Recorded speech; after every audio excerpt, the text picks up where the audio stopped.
wish I had never looked at that number. Those were the tearful words from Jennifer, who emailed me at 2 a.m., devastated about her 765 credit score.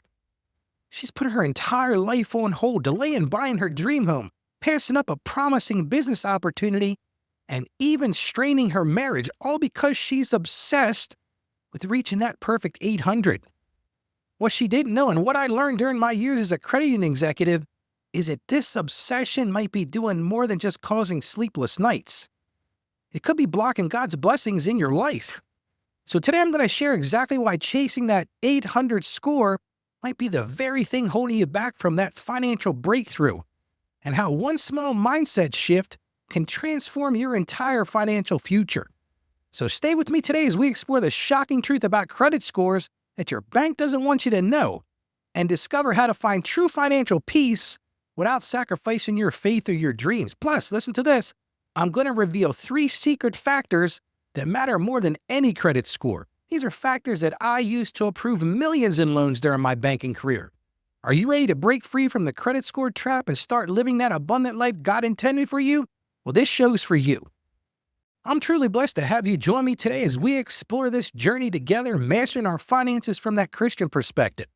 Now, if you missed yesterday's show, I talked about protecting yourself from computer hacking, and I shared 7 essential warning signs that could save your financial future. Listen, cybersecurity is a crucial part of your financial well-being in today's digital age, so if you missed it, I'm going to encourage you to go check it out. Well, let me get right to it and share this heartfelt message that I got from Jennifer from Dallas. The truth is, it arrived in my inbox at 2 a.m. just a couple days ago, and she wrote this, "Dear Ralph, I'm writing this in tears, unable to sleep, just like so many nights before. My credit score is 765, and I've been obsessively checking it every day, sometimes multiple times a day. My husband says I'm becoming addicted to the credit monitoring apps, and he's probably right. The worst part? I'm putting my entire life on hold. We've delayed buying our first home, a dream we've had since getting married 3 years ago.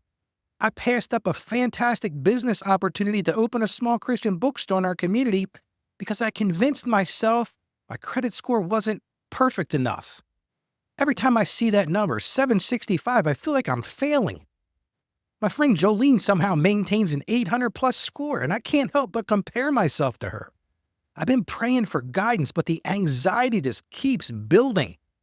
I make all my payments on time, I have a stable income, and my debt-to-income ratio is healthy. Still, this number haunts me. Am I making a terrible mistake by fixating on reaching 800? Is my current score already good enough? Please help me understand if I'm letting this obsession steal the joy from God's blessings in my life." And she said this, "In faith, Jennifer." Well, Jennifer, you've said a lot there, and your question deeply resonates with me. And I know many listeners are sitting there silently nodding their heads right now because they probably feel the same way. And they're recognizing their own struggles in your words. Well, today I'm going to unlock some secrets for you that will help you get past that obsession with that 800 score. So again, thank you for sending me your question. And as always, don't forget, we do a live show every Tuesday night at 7 p.m. Eastern Time. We can discuss these topics in real time. You get to that by going to AskRalphPodcast.com/live. So put that on your calendar every Tuesday night, 7 p.m. Eastern Time, AskRalphPodcast.com/live.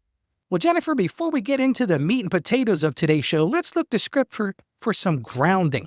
There's going to be some technical aspects of credit scores, but I found this verse that I think speaks directly to that anxiety you're feeling. It's that same anxiety about financial numbers and measurements, and it comes to us from the book of Matthew, chapter 6, verse 27. And it says this, "Can any one of you, by worrying, add a single hour to your life?" Well, let me think about that for a second. Boy, that's just direct and blunt. And this wisdom applies perfectly to your obsession with credit scores. Well, I thought I'd start today by telling you about my CPAP journey. You know, CPAP, these things you wear because maybe you got sleep apnea. And I tried this about 8 or 10 years ago. I got the CPAP machine and I tried it for a year. And let me just tell you, I could not sleep. Well, I guess about a year ago, my wife started giving me that nudge in the middle of the night. Then it became more of a fist fight. She says, "Ralph, you just won't stop snoring." So I finally broke down. I went to see the sleep doctor. They did an at-home sleep test, and yep, they said, "You need one of these CPAP machines." So I got this CPAP machine last week, and this thing has been a battle. Like, I got it all set up. It's pretty cool. It's got the heated tube that goes to your nose. And the whole point of it, if you don't know what I'm talking about, is to keep you breathing throughout the night. So I got this thing all set up and I'm downloading the app and I'm looking at this and I'm saying, oh, wait a minute. This is interesting. They've got a scoring model.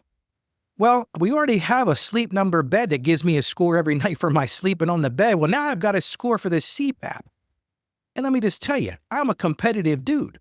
So now every day I'm obsessed. Did I get that 100 points? Did I get that 100 points on my Sleep Number bed? Did I get that 100 points on my CPAP? And Jennifer, think about it. It's just like that elusive 800-point credit score. You don't have to score 800. I don't have to score 100. So let's talk about that today. Let me take you back to my time as a credit union executive. And this really changed my perspective on credit scores. Before getting involved with the credit union, I really didn't have a lot of understanding about this. But one of the things I want to brag for a second, I was actually the first credit union in the area here to start doing what we call risk-based lending, which is basically making loans based on your credit score. And think about it like this. You might be struggling with spiritual battles in your financial decisions. And I witnessed countless people fighting this unnecessary war with their credit scores. And it was that, man, I have seen it. I've been in the trenches on the front line of this. Let me tell you about Vanessa. Now, Vanessa was this dedicated entrepreneur. She came to me for a business loan. She wanted to open a beauty salon. I mean, Vanessa was great at what she did. We had the loan officer pull her credit. They brought it to me. I looked at the top of the credit score, 775. I was like, well, this is a good loan. But when I went and talked to Vanessa, she was devastated. She said, Ralph, I'm embarrassed. My score is only 775. It wasn't 800. And she had this false belief that she had to have that 800 credit score. Like that was somehow the pinnacle of credit. And like many other Christians, she's struggling with financial decisions. And when I pulled up the hood and looked underneath the hood, she felt she wasn't doing enough. That 800 elusive score, it made her feel like she wasn't good enough. And she shared with me, she said, I've delayed my dream of opening my business for 2 years. I've been checking that credit score every day. I've been waiting for that perfect number. So here's what's fascinating, and here's what transformed my understanding. The thing is, when you really look at credit, it's not just about that credit score. Now, some lenders, they're going to qualify you based on that credit score. I think they're making a huge mistake. I did a show the other day about choosing a credit union over a bank. It's one of the things I like about a lot of credit unions. They really get a little more in-depth. So as a lending executive, let me tell you what we've really looked at. We did look at your credit score. I'm not going to lie to you and say we didn't. But we really focused in on the 3 C's of credit. And the first one of those is character. If you remember a few days ago, I talked to you about this guy, James, that I met at a conference a few years ago. And he was that guy that he taught me all about integrating faith into my business decisions. And really what he was talking about was having that character. And when we're looking at credit, we're looking at that same thing. We're looking at your character. We're looking at your payment history. We're looking at your reliability. And here's a truth bomb. It's about integrity, not perfection. We're not looking for that 800 credit score. And I'll talk to you about some statistics in a few minutes. But it's not about perfection. It's about integrity. It's that payment history, that reliability. That's really the key. So number 1 C of the 3 C's is character. Number 2, capacity. This measures your ability to repay the loan. So when I was doing these examinations of these loans, I would look at your debt to income ratio. Basically, how much debt do you have versus your income? And if you were at, 70 or 80%, I don't care what your credit score is. That was a red flag. But if you're in the 20s or 25s, I'm liking that. Your capacity, we're also looking at your income stability. Listen, if you just got a job yesterday in a new field, there's not much stability there. And then we're also looking at that bigger picture, that monthly income versus expenses. And last but not least, as capacity, we're looking at your future earning potential. I remember several times I had a client that came in, I shared with you the other day that one of the big groups of my credit union was the Chrysler Employees Manufacturing Facility in Newark, Delaware. And when somebody would join the facility, I knew they had great earning potential. So I saw the capacity in that. So that's the second one. So first one, like I said, character. Second one, capacity. And the third one was very blunt. It's collateral. We're looking at your overall financial picture. We're looking at your assets, your savings. What do you own? Any investments that you have, and what emergency funds you have set aside. And if we're doing a car loan, we're looking at the value of the car. If you're doing a home loan, we're looking at the value of the home. And it's all part of those things. So you didn't hear me mention credit score much. It's those 3 C's, and these are really the keys to making lending decisions. Now, you could argue that these 3 C's are baked into a credit score, and the truth is they probably are. But this is really that secret sauce. It's that character. It's that capacity. It's that collateral.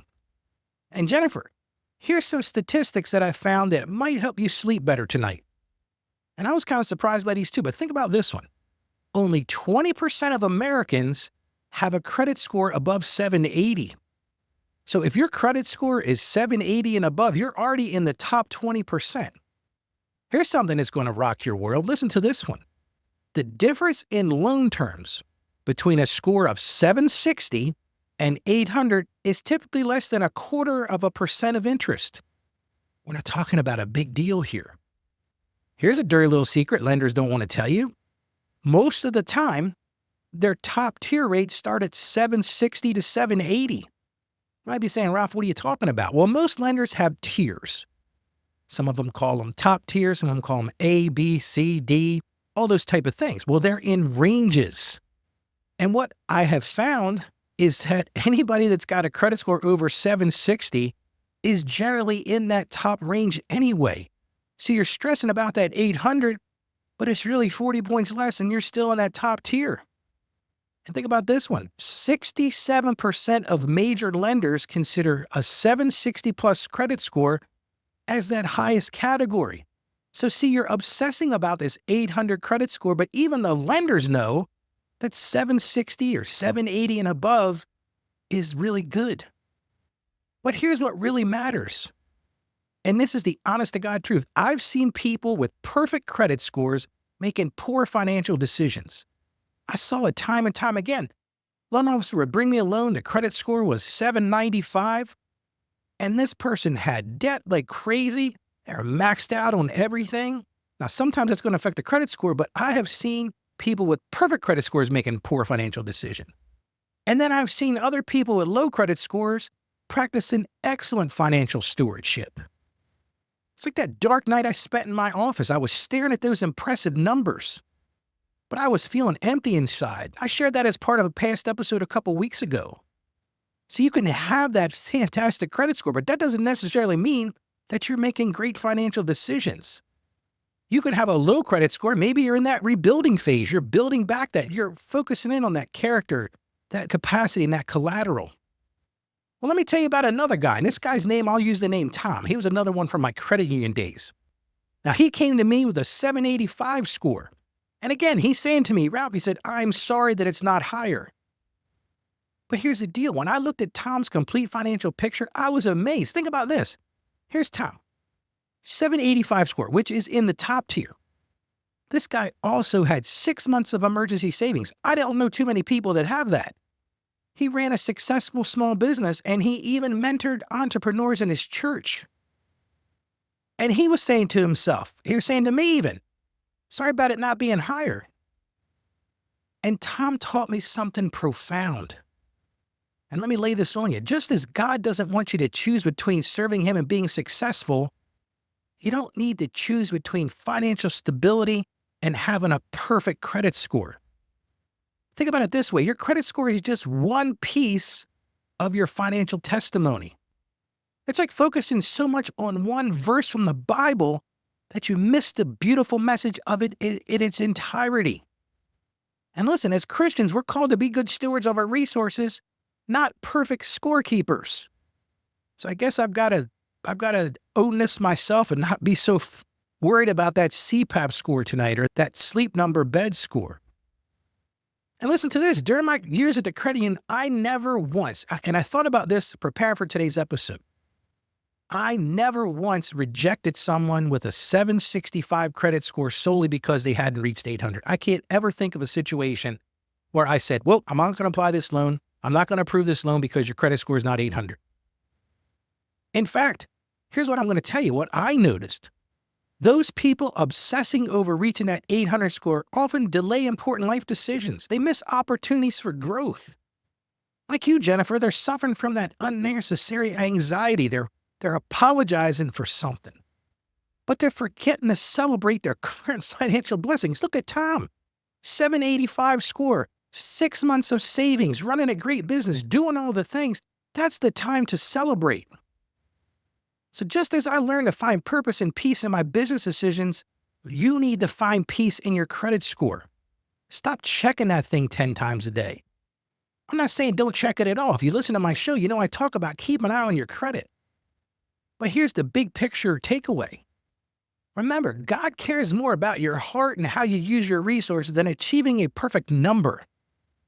Now, I'm going to get to some action steps in just a moment. If you really want to focus on how to make your credit better, I'm going to do that in a few moments. But let me ask you this.